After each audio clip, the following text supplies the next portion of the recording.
Good afternoon, and thanks for joining us on a Racing FM special. We've gone for something completely different today, and hopefully later on in the show we'll be joined by three prominent trainers, technology permitting. So hopefully it'll be a surprise later when they do show up. But tonight, this afternoon, I'm joined by Jason Hathorn.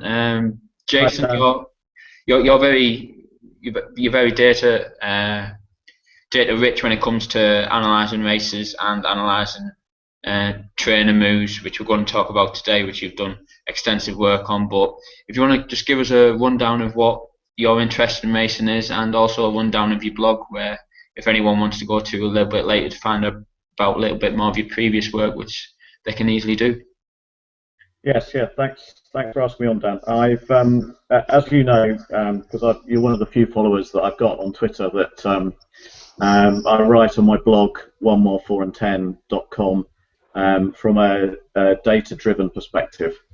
I don't use 10-year trends and any of that voodoo that seems to be called statistics in the world of racing. It's more influenced by looking at a large amount of data and see what you can extract from it. I used to work in the city, and it was a sort of very data-driven approach that I used to manage money, and I've tried to use some of those principles in looking at data in racing. I suppose the type of analysis that Simon Rowlands does at Timeform has been an influence on the type of things that I would look at. And the reason for looking at trainer moves is two perspectives really. Is that when a horse moves yards, either because the owner has moved it or as a result of a sale and it's turned up in a new yard, there's often talk about a certain trainer is particularly good at improving horses. And similarly, if you look at the list of horses that go through the ring at horses in training sale, I've got shares in a few horses. You'd be interested in yards maybe to avoid or target, trainers that will be particularly good at reviving horses. So that's the background to the analysis that I've carried out. And I think the way that this is going to work is that I put together a PDF presentation, and then we're going to look through that as the Hangout proceeds, and talk about the various slides or plates, as some people might call them, with various pieces of information on. Yeah, well, like the idea you mentioned there, it's going to hopefully it'll be made available on the Racing FM website, and also through your own blog, Jason. And then obviously for anyone who's listening via the podcast, then they can look at it at a later date. And obviously people who are looking at it on the YouTube, then hopefully the screen share function will work, and like I say, we'll go through it. So I'll just start this screen share function now. Jason, what you've titled it here is the trainer moves. How long did it take you to go through this, and how long has this been of interest, and how long has it been in the making? Well, I've got access to the Raceform data, and I use a package called R to bring the data into the R environment, and then I've carried out the analysis. I suppose the code took me a couple of days to write, and then putting the presentation together here in PowerPoint, I'm not as adept at that, so that took a bit more time than actually carrying out the coding. People will be able to see when they download the PowerPoint presentation or the PDF version rather, and as we go through it, it's pretty thorough. So part one is the aggregate analysis. Yes, if you click on to the next one, so as I've mentioned already, the two reasons for looking at this. First is from a betting perspective, and secondly, buying at the sales. So from a betting perspective, some trainers have a particular reputation. I suppose there are high-profile ones. The question there would be whether that knowledge was discounted in the prices. So whilst it might be interesting for high-profile trainers, I thought it would also be interesting to see whether there are other trainers perhaps less high-profile that the market might have missed. And then secondly, buying at the sales is that you can go to the sales and you can look at the form on the Racing Post or Timeform, but aggregation in terms of yards to avoid or go to, that really doesn't exist. So I put together some statistics by yard, by trainer. So if we tick on to the next one. Like just touch on there.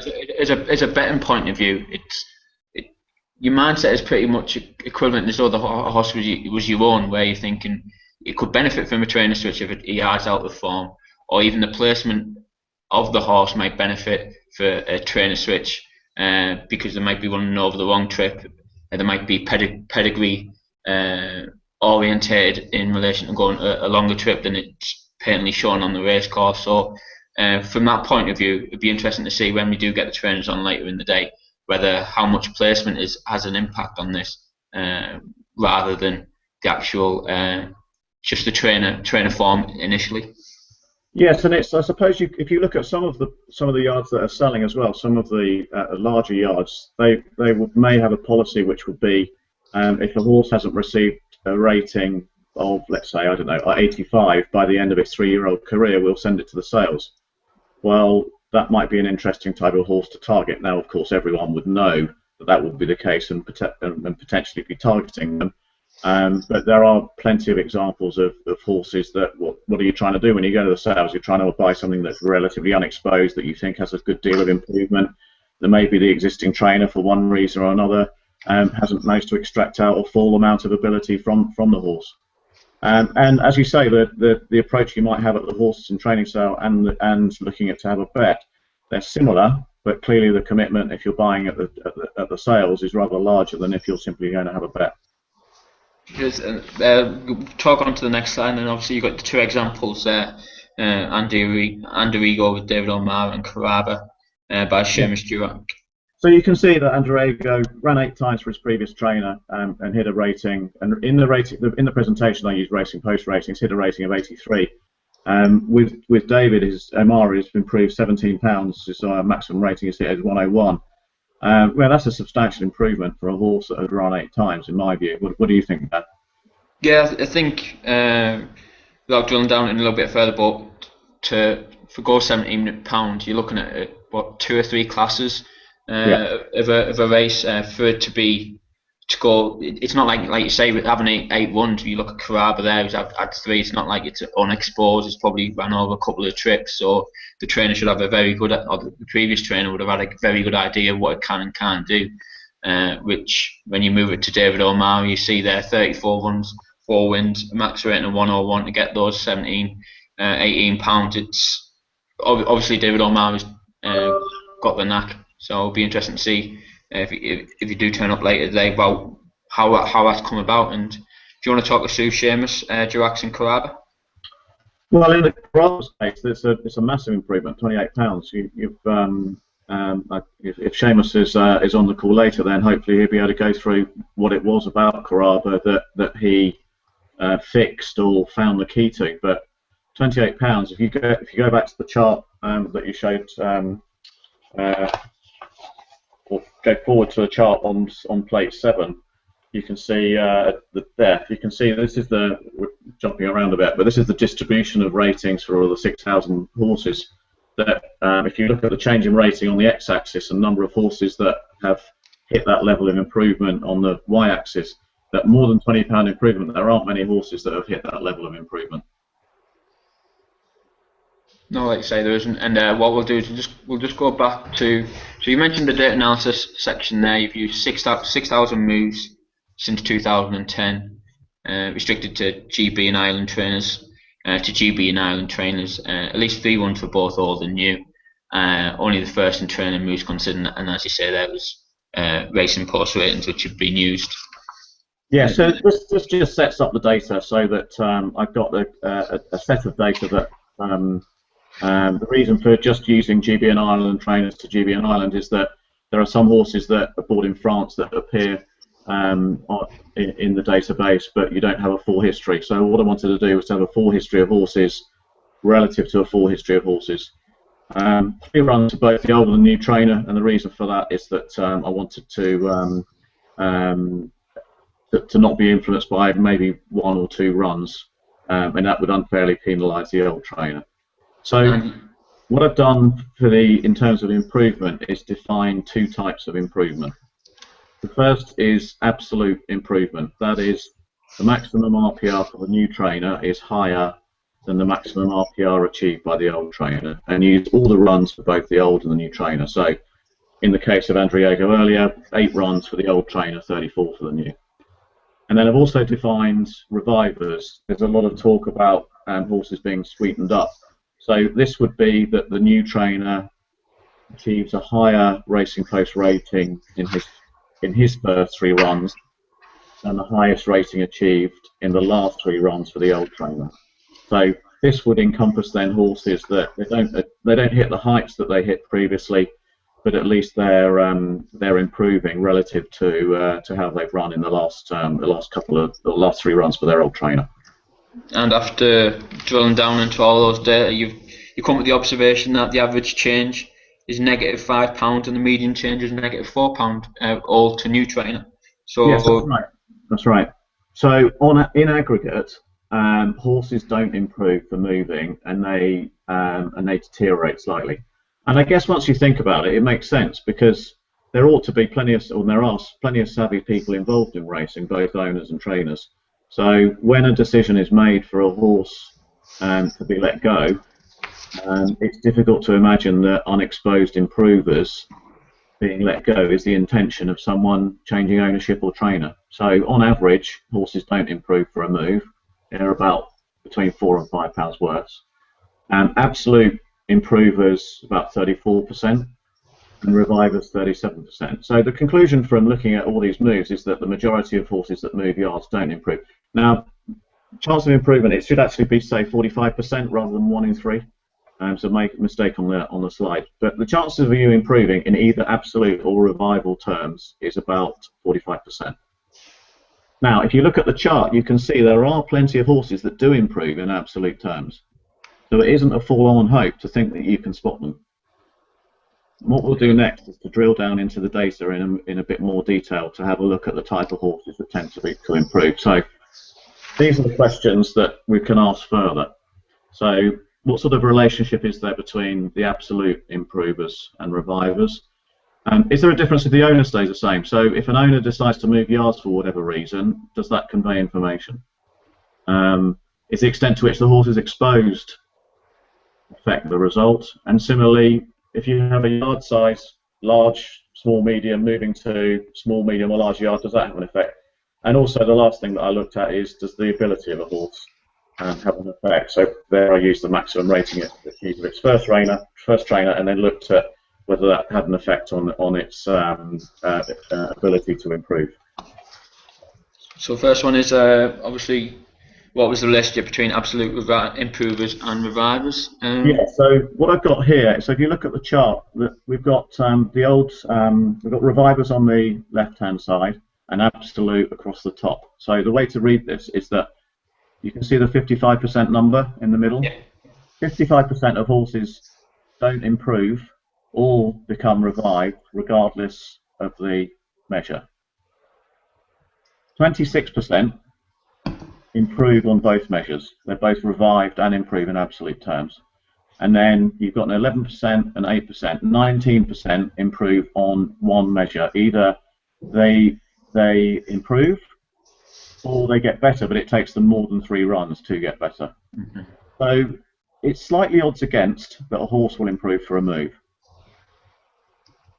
And you touched on it there earlier about obviously the owner staying with the horse, obviously having faith in the horse, and then looking at to move it elsewhere.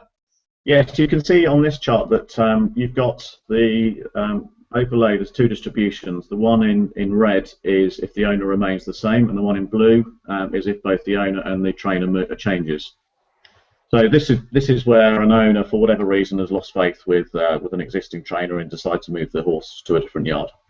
So in this case, the horses of owners that remain the same tend to be slightly better performers for a move relative to ones that have both moved owner and trainer. So there's more information in owner and trainer moves than there is in simply a move of yard by an owner. Mm-hmm. That information being negative. Sorry. Yeah, so the next one is I've looked at the ability of the horse, and there are 3 buckets. Horses of limited ability, which is a rating of 65 or lower, useful, 65 to 90, and smart, 90 and above. You can see the chart here that it's the limited horses that appear to be able to improve more in relative terms. They deteriorate by only a pound, whereas the useful and smart horses, they don't tend to recapture their old form. Now, my view on this is that the limited horses, that type of racing that they're involved in with a rating of lower than 65, it probably just becomes their turn to win. What do you think, Dan? Yeah, I think but you also touched on it a little bit earlier about the certain outfits who, if they don't get an 85 rated horse, then they're happy to send it elsewhere. Yeah. But the mindset of the trainer and also the racing secretary or whoever's placing the horses wouldn't be solely looking at the program book for a 0 to 70 handicap. So it might be the case where the smaller yards to a point, or the more savvy yards, are far able to place a horse a lot more savvy than a new market trainer who isn't, I don't know, someone like a William Harris or something like that. So it gets to the point where you're looking at there's certain trainers who might be able to pinpoint a race, a 0 to 65 handicap, a long way out, whereas there's other trainers who, if we're looking at like the legally bred horses or something like that, probably don't even give a 0 to 65 race or Yarmouth or something like that second look. Yes, I think that's spot on. So you've got the another slide is obviously related to the extent of which a horse is exposed. Yes, that's right. So the definition here is that unexposed horses have fewer than 5 runs, experienced 5 to 10, and exposed 10 or more. And the median change here is 0 for unexposed horses, -4 for experienced, and -8 for exposed horses. So if you're buying an exposed horse or backing an exposed horse that's moved yards, then you need to be compensated either by the price you're paying for the horse or in the odds that you receive. Because on average, it's the unexposed horses that have got more chance of improvement, which again you would think is no surprise really. The data supports what your hypothesis really, what your prior view is likely to be. Mm-hmm. But I say still it's nice to put some numbers behind the ideas anyway. And one of the ones obviously was we touched on there about a yard is it's interesting to see when I presume when a large owner or a large yard come in and buy a horse, people might take a little bit more notice rather than someone buying a cast off from a large yard. And I thought this was interesting. When a large yard buys a horse from a smaller yard, it's a plus £2.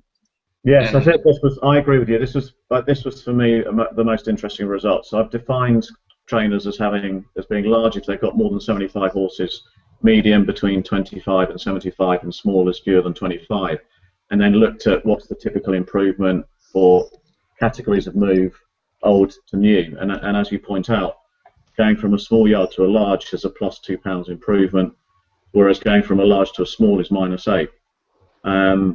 For me, given that the horses are remaining the same, this is evidence that the reason that large yards are large is typically because they're better, rather than it's simply that they've got lucky in being able to attract lots of owners to the yard. I think I've blogged elsewhere about the performance of trainers and came to a similar conclusion, looking at the data in a different way, that large yards are simply able to place their horses relative to each other in ability, and then use that information when it comes to placing horses on the track. Like say it's more likely to know what they've got, I think. What do you think?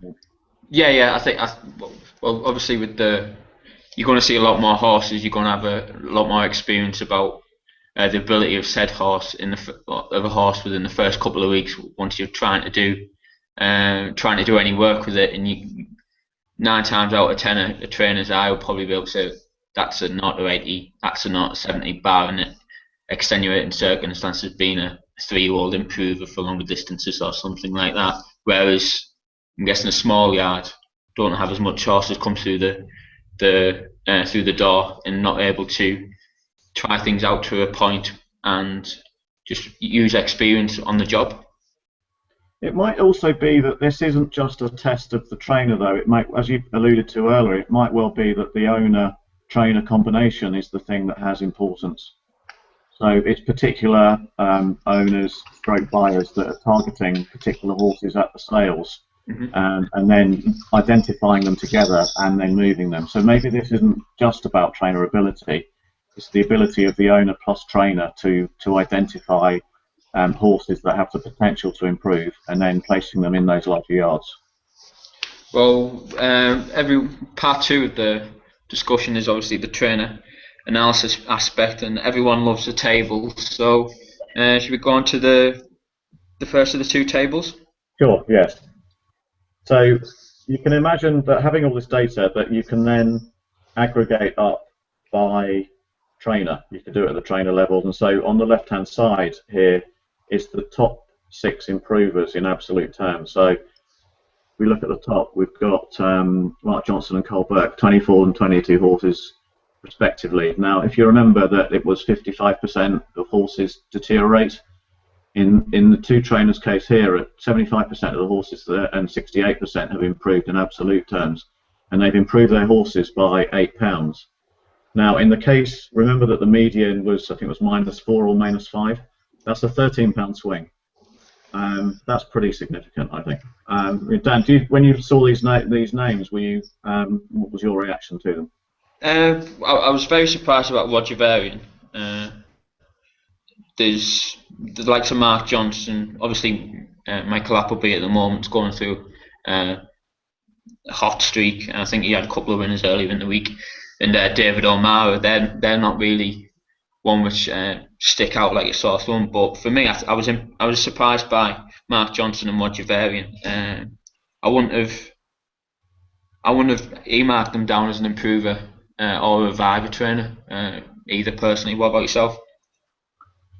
Yes, Mark Johnston received a bunch of horses from Godolphin a couple of years ago, and that probably represents the horses that are in that bucket. I was less surprised by Michael Appleby and David O'Mara, and not by John Quinn though at all. Yeah, John Quinn. Obviously, the moment he's got jump horses, he's got flat horses. He's got last year he had a 2-year-old winner. Royal Ascot, so he knows the time of day, and I'm wondering if you look at David O'Mara, who's connected to Tim Easterby Yard, which we're going to touch on shortly. The dual purpose aspect has come into it, where they can actually see things from a different side, and just able to try different things. This is for flat horses only, but what you're referring to there is their ability across the range of horses in their disposal and to try and extract out the best from them, I suppose. Yeah, because the other one which sprung to mind, which I'd have, would be Brian Ellison again. He's another trainer who can think outside the box, or you get the impression which he does think outside the box. So it wouldn't be surprising if he does do similar on the flat horses with the improver and the revivers. Yes, he does well on that measure, but there wasn't space for more than 6 trainers on this slide, so Brian doesn't make the cut on the table. And obviously, to have a top improver, top reviver, it's which trainer's horse typically deteriorate for leaving. Yes, so this is 10 horses in both buckets. So I suppose if you were looking to back or buy at the sales, these are ones that the trainers that you would want to be thinking twice about either backing or buying from. Aidan O'Brien is no surprise at all to me. No. He's the one that really stuck out. And for you, what do you think? On Aidan O'Brien, they're a horse that leaves Aidan O'Brien. Only 1 in 5 improves, and £12 deterioration off of their previous best for their new trainer. For the least reviver, again, it wouldn't surprise me from a handicapping point of view. The likes of John Gosden, Luca Cumani, and Alan Swinbank, again with their placement, for me, I always, if you look out for them in the handicaps or the way that they campaign the horses throughout the season, they're always trainers which I follow throughout the flat season. So again, for me, it's not a surprise to see them on the least revived category. Yes, I suppose in the case of John Gosden, you might think he'd be attacking, and similarly with Aidan O'Brien, attacking the group races and not so worried about handicap ratings, but that doesn't come through in this analysis. So we've touched on there's actually one trainer which hopefully will come on later today is David O'Mara and Tim Easterby. Tim Easterby here, the absolute improvement, obviously deterioration of £11. We talked during the day today about David O'Mara's background. He's worked with Tim Easterby in the past, so it'll be interesting to see what connection there is between the two and how David O'Mara operates his yard to how he used to look at how Tim Easterby. See if there's any lessons there. Yes, they're two sides of the same coin, really, aren't they? The two tables. If you'd think that you would be near the bottom of one and near the top of the other if it was a true test or a true measure of trainer ability. What we're going to try and do now is send an invite to 3 trainers which hopefully will come onto the show today. What we've got is we didn't originally have 2 trainers, so hopefully there is a potential for a third. So what we're going to try and do is just send out the invite now, and then we can go from there. So Jason, while we send out the invites, but what is any of the data which you've discovered and analysed confirmed your perceptions, or anything which has surprised you? But very much the case with David O'Mara and Mick Appleby. I also, given how I did wonder with trainers such as Luki Kumani, who has a reputation for being a real horseman and a patient trainer, to see him on the least revived list suggests that there might be some relationship between his patient approach and how much he is able to get out of a horse. Yeah, because obviously a lot of people look at Kumani's and you just look the way that the campaign throughout the whole season. There's not really when you get to the end of the season, you see him in the horse and training sales. A lot of the big boys now are buying them to go over jumps because there's not really much left for them to do on the flat. Yes, exactly. And for Aidan O'Brien to be amongst the most difficult to try from, that doesn't surprise me either. Not because in my mind he has a reputation for necessarily killing the horses, but it would be difficult to think that in the position he is, he doesn't get the most out of his horses, or at least know what he has at his disposal. So what we touched on it earlier about the idea of why it's interesting in buying horses and training sales. You mentioned there about you've got a couple of shares in horses. Would this look at impacting how you actually go about purchasing horses in future, or has it give you some ideas? Well, I've got shares in a couple that we bought at the Horses in Training sale last October. One was a sprinter, 3-year-old sprinter, Tarchi. He was bought from the James Fanshawe yard, and then the second is a horse called Durack that had 3 runs that was bought out of John Hammond's yard in France, who was ex Sheikh Hamdan, and he's been bought with a Hi, Mark.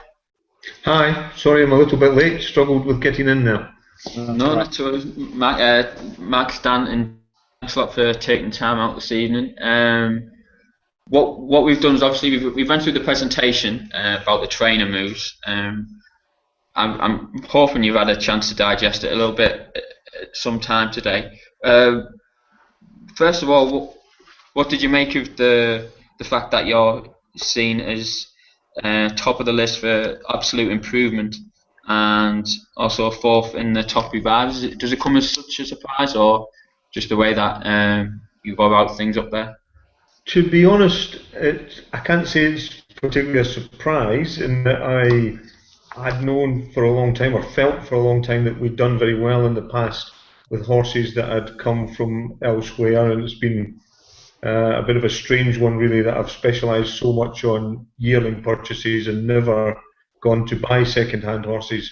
Having said that, looking at your list that you presented me with the improvers over the last 5 years, I think, to be fair, they're largely not the kind of horses I was thinking of. A lot of them have come from Godolphin, from Saïd bin Sarour or Mohamed Al Sarouni, and a lot of that was part of a Godolphin plan. They knew those horses might have something in them, and that was quite simply why they came here rather than were sold on, as might have happened in the past. Hi, Jason here, Mike. Did you you mentioned about buying horses at the yearling sales? Is that because your focus is on pattern success, and you think that the chances of identifying something with potential for pattern success at the horse in training sales is much lower than at the yearling sales? Certainly, yes, that's the case. It's a bit of a case of dreams and value for money. Nobody's going to knowingly sell you a pattern winner, or if they do, they're going to want an awful lot of money for it. Yearlings, on the other hand, everybody's in the same boat. We're all just putting our skill against the others as to pick the best horse. There's no formula to go on, so that's probably why I've done it. Having said that, even at pattern class level, it would be interesting to know how my record with second-hand horses compares to my record with yearlings, because obviously immediately those great horses that came here fairly or relatively lowly rated and ended up winning pattern races, those are the ones that stick in the mind. David and Seamus, thanks for joining us. Hi. Hi, David. How are you? Seamus, how are you? Hi. David, you've had a chance to look at the presentation. You've got you're at the top of the list, near the top of the list regarding improving horses. You maybe could talk through what happens when a horse arrives from another yard. What's the process that you follow? It's all it depends. Things have changed a little bit. I mean, early on when we started training, we were going out and buying horses. We're getting sent a lot of horses now from different yards, and probably a lot of horses that aren't very good. Before I was buying horses that that I liked at the sales and having a go at them. So things have changed a little bit. But I mean, what's the process? What do? We just slot them into our routine at home and just get to know them really, and just get them fit. There isn't any huge different things that we do with them than anything else really. One of the questions which we had, which was, when a horse comes to the yard, do you expect them to work to your program, and Mark and David to a point, is because of the scale of both your operations? Does it not give you the time to work with the horses individually and work a program? It's like they have to like it or lump it. I suppose to a degree it's a case of like it or lump it. I mean, it looks like often it'll look like all the horses are trained the same. I mean, there'll be tweaked slightly for certain individuals. Like you might have a horse that needs to go out for a slaughter ridden out on its own, that might be very, very keen, or a horse that is maybe plants itself, might need to go out with, I don't know, and one other horse, or might need a slightly different routine to keep them on the move. But by and large, they just have to suck it and see and just slot into the routine. That's it. Is that the same for you, Mark? Hi, Seamus. We'll see you join us. Hi, Jason. Yeah. And what about for you? You've got far fewer horses in the yard than the other two guys on. What's your approach when a horse arrives in the yard? Normally we've had horses coming here because we bought them. So normally they have a break, a bit of a break, and just check the usual things like their teeth, feet, or backs, and everything else. And depending on what sort of condition they're in, if they or how busy they've been, it depends how long they've had off. But if there's anything that we pick up on, we try and sort it out, and just basically get going with them then, and the various things crop up or not. Like, so if they might have some issues, and if they do, we try and deal with it, and if not, we just crack on. the question to all three of you in turn, we'll dive in when you're ready, is that my impression, and David, I had a horse with you, and Mark, I was up with you on Monday and got horses with Seamus. My impression, and I don't know whether this is the case, is that the three of you do typically less with a horse in terms of galloping it than the industry average. Now, I guess what do you think, David? Who do you want to answer first? I don't mind. I suppose typically Newmarket, I think they have 2 days a week. They gallop Wednesdays and Saturdays or something like that, or whatever.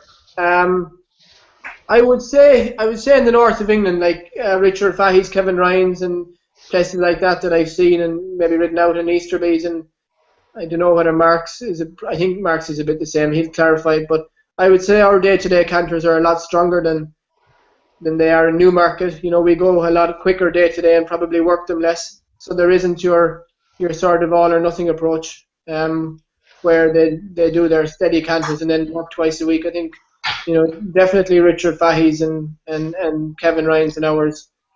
Our day-to-day canters might nearly be classed as work. The speed we go might be classed as work in some of the yards around Newmarket, maybe.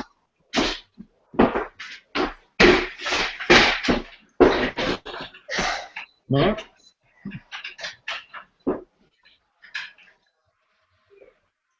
And same question for you, Mark. What Jason just asked there. What's your routine in working horses?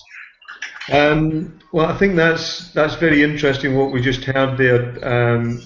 It reminds me, going right back to 1994, Michael Dickinson grilling me. I don't know if you've ever been with Michael Dickinson, but he's very intense about things and takes notes on everything he does, and him grilling me about the preparation of Mr. Bailey's to run in the Guineas first time up, and he asked me how many gallops the horse had had, and I knew precisely how many gallops I had. Obviously, a horse at that level, you're very aware of every one, and the horse had galloped twice at home and twice on the racecourse. And Michael reckoned this was impossible, and that after a winter off, a horse had to have a minimum of 10 pieces of fast work before you could run it in a Group 1 race first time up. Clearly that wasn't the case. He wouldn't believe me at first, and then having returned to America, he was on the phone a couple of days later asking how fast our canters, because he had checked all these notes and reckoned that all the great trainers down the years agreed that a horse needed 10 gallops. I don't think there's any horse here gets 10 gallops before a run. Well, maybe 2-year-olds when you're trying to sort them out. But no, I would hugely believe that once they're fit, I've got no real reason to gallop them at home. And I like to think that you get more races out of that one. Obviously, get a bit more races out of them that way. We have a lot of owners who, surprisingly, having sent you a horse, obviously wanting it to race, then you get criticised for racing it too much. And I like to remind them that, you know, if their horse was in some yards, it might be galloping, as David says, on a Wednesday and a Saturday, and here it gallops when it's on the racecourse, when it's galloping for money. I have this. Go on, Seamus.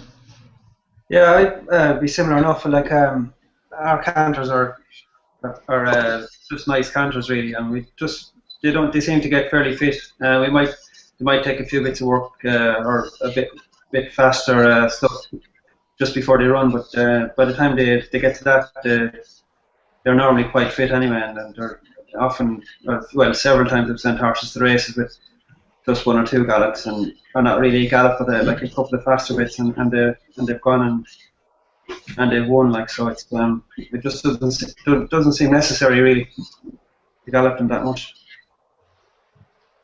Jason? Yes, David. Yeah, it's funny what Mark said. I had Michael Dickinson came to see me a couple of times, and he said exactly the same thing. He said, I don't know, I thought it was 7 gallops, he said to me, but it must have been 10. And I remember this year, I'll just take some of the better horses, for example. I think G-Force worked twice at the start of the season, probably maybe in March or in April. I think he worked twice before he ran, and then didn't work again all season. Custom Cut did the same. He worked twice before the beginning of before his first run, which was the Doncaster Mile, and I think he was third in that. Didn't work again all season. Penitent, when he won the Doncaster Mile, I think he worked 3 times before it and didn't work again all season. So when he got run, it was a couple of bits of work to make sure he was fit.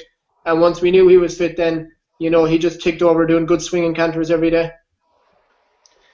Yeah, that would be very much the same here. That I would think that a couple of pieces, anything 3-year-olds and upwards, a couple of pieces of work at the beginning of the year, and unless there was some major break in between, there would be no reason to gallop the horse at home again throughout the year.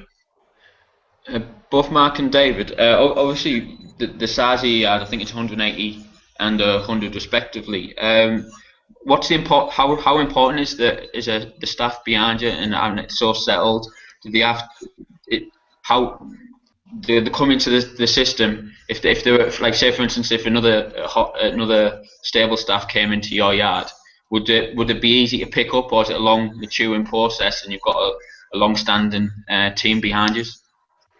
I think personally, it's here that's probably very easy to pick up, and I think that's one of the reasons staff tend to like it. I don't think people like in any walk of life, whether it's racing or anywhere else. People don't like uncertainty about what's expected of them and what their role is going to be, and so I think people like it here that. I wouldn't say it's regimented, but it's very clear what is expected of every member of staff, and so I don't think it takes people long to adjust to it at all. Having said that, there's a core of staff that have been here a long time, and I often remind myself that that core of staff could probably run the place on their own. Is that the same for you, David, where you feel as though it got to the stage now where you have to micromanage using yard managers and then hopefully leaving it in their capable hands to keep the yard ticking over? Well, look, we're not on the go that long. I think maybe 4 or 5 years. But again, it's a routine that could be written on the back of a stamp, really. It takes no understanding, and if you've written out for a couple of days, basically it's the same drill every day. I agree with Mark. Staff like their routine. They like to just be able to know what they're doing and not even think about it at times, and then be able to sort of enjoy the day, have a chat with each other. The last thing they want is orders been barked at them every 2 minutes, and things changing and them not knowing what to do. It's similar to horses. I think staff and horses both like a routine and they thrive in it. And Seamus, what about at your yard? Is it a case of growing a team around you, which everyone's comfortable with in their home surroundings and going together? Yeah, that's what I'm trying to do. We're obviously very small and we're building up with it. Just we got some good staff that have been with us for a fair bit of time now, and that's what I'm trying to just build on. And so if I'm not here, that everything kind of runs along really smoothly, and like the lads were saying there, so like have a system in place that everything should really run like clockwork, really. Could I ask, in particular, Mark, you're a qualified vet. To what extent is veterinary input important in the ability to keep horses sound, improve them if they've arrived from other yards? The batch that arrived from Godolphin, for example, was there anything that you noticed, either as a group or individually, that you thought, well, that's great because I'm going to be able to fix that? No, not at all. For those that don't know, there are 2 full-time vets here.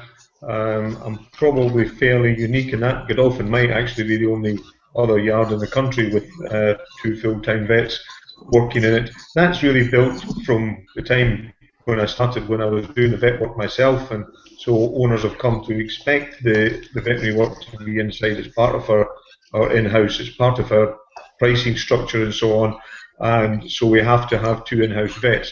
As far as horses coming specifically from Godolphin, I don't think they mind me saying that, as I've already said, those horses were hand-picked by them to come here. It's not as if we went to the sales and bought them. They picked the horses to come here, As I say, I don't think they'd mind me saying that we worked on the principle if these horses had long-term problems. Obviously, if they had something that was ongoing, they would tell us about it. If they'd had previous problems, I think you can rest assured that if they've been at Godolphin, then there's no stone being left unturned. They'll have had every luxury, they'll have had every investigation, they'll have had the best vets in the country working on them, and they'll have had all the equipment necessary. So, frankly, by the time a horse comes here from Godolphin, it's a case of we're just going to go on and train it and assume that it's had its time, it's had its rest, it's had its any treatment that it's going to get, and so it's very straightforward for us. And I don't think it makes any difference that we have in-house vets getting a horse like that. David, when obviously Jason sent you stats on your horses, when drilling down into a little bit further on the handicap bracket, the 65 to 90 bracket, you had 37 horses, and on average they improved by £8. When in that instance, is it a case of placement? Is there a lot of caretaking in the way of campaigning a horse, picking as you say, you don't really work them at home, you just keep them ticking over? Is there a way where you can say, over the next 4 or 5 weeks we've picked out 2 races for it, or 3 races? First job is to get the horse fit, and as you're getting them fit, any problems that they might have should arise. I mean, Seamus touched on, feet and their teeth and things like that. I mean, all things that can affect. I mean, can affect why horses maybe have been underperforming. But other issues, niggly issues, like they'll all come to light when you start training if they have any at all. So as you're going along, if they have issues, you sort them out. But the big thing is just to get them very fit. And once they're fit, then we start looking for a race. And if I see a race, I'll look for another race not too long after, just in case the horse did win, that he could go in again quick. I mean, there'll be plenty of times when I'll have entered them in a second race and they don't win. But it's not a case that every time you see them enter that they're automatically going to win. It's not like that, but it's just in case we can, maximize or take advantage of an opportunity. But I mean, the big thing is just getting to know them. If they're very, very keen, hopefully, our system is pretty good at getting keen horses to settle. We tend to let them stride on a bit more, which keen horses do tend to settle down a little bit if they're not having their heads pulled off every day, and just get them very fit and then just go from there. So I mean, I don't think there is any one key thing that we do. I worked in some good yards, and the yards that have trained an awful lot of winners, and you can soon figure out the key element to get a horse fit. Well, Jason, do you want to touch on the deterioration of us or leaving Tim Easterby's yard you mentioned earlier? Yes, David, given you worked previously at Tim Easterby's, I think that's right. His horses that come out of his yard tend to deteriorate more than horses that come out of most other yards. And to me, the fact that you set up and then you can improve other horses, they're the flip side of the same coin. Is there anything that you can point to that from what you learned with Tim Easterby that you're incorporating that you think is much the same approach to training? I don't know whether you could just narrow it down to Tim Easterby's specifically. I mean, I worked in Jim Bulger's, Philip Hobbs's, yards like that, which and Easterby's as well, obviously. You take something from them all really, but at the end of the day, their core routine is, when you strip it bare, is very, very similar, all of it. So I wouldn't say it's anything specific to Tim Easterby's why horses deteriorate out of his and sometimes improve when they come to us. I wouldn't say there's any direct correlation really. Seamus, what about your experience from other yards? Well, most of my time over here was spent as a jockey. I never kind of worked in. I worked in Philip Hobbs for a year, and I know his routine is quite straightforward. And David worked there as well. It's he's got his set thing that he does every week, and you've noticed different things right now for different trainers. Like it's a bit of a you'd be there normally on work days or day for school, so you don't really see what's going on day to day. And when I started training, I kind of had to feel my way and basically kind of sorted out for myself. And I've probably developed doing less distance and just doing less distance with them and just a little bit quicker. And that's kind of how we've kind of stumbled across what works best, really, I suppose. I've had to feel my way really for the last few years, and still learning all the time. But that's probably what I've found as works better. One of the things which Jason mentioned earlier in the week is the fact that you've got a GPS tracking device now on a lot of the horses which you're working. How's that working for you, Seamus? Yeah, Jason and another one of our Stephen Tucker were discussing it. Jason flagged it up to me. I've heard about it before, and I thought it'd be interesting to see. So we've been trying that there for the last 6 weeks, and it's kind of hard to say straight away what the data says. Like, but we're looking back on it, hopefully looking back on it from like in a couple of months, and we can see all the way through. We'll learn a bit more. But one thing that I've noticed is that what the heart rate recovery isn't necessarily the same as what you think or how long a horse blows for. So I don't know how much of a discrepancy there is there, but that's probably one thing I was surprised of. Sometimes they blow a lot longer. They blow for a while, and but when you go back and look at the heart rate monitor, they've recovered quite quickly. And I don't know whether it's to do with stuffy horses. We had one in particular just before Christmas called Tournament that he was quite stuffy, and we knew he was going to the races on the dome, but we thought he might be good enough to win anyway.